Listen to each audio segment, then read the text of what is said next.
బాబాయ్ వాళ్ళు చచ్చిపోయి అనుకుని పోయినాట ముసైతాను చచ్చిన నీళ్ళు పోయినాకు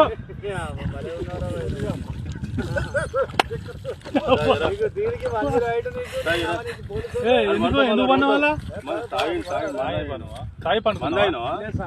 ఎందుకు అనుకున్న వాళ్ళ ఈ చల్లదనానికి ఎండకు చేయలేక కన్నీకి ఓడిపోయి వచ్చిన గెలవలేక ఏం చేసావు 10 రోజుల నుంచి గణేట్ చేత నాతో గట్టించి నా కష్టం దోచుకొని గణేట్ రాయ్ నాకు అంటే డబ్బులు ఇచ్చారు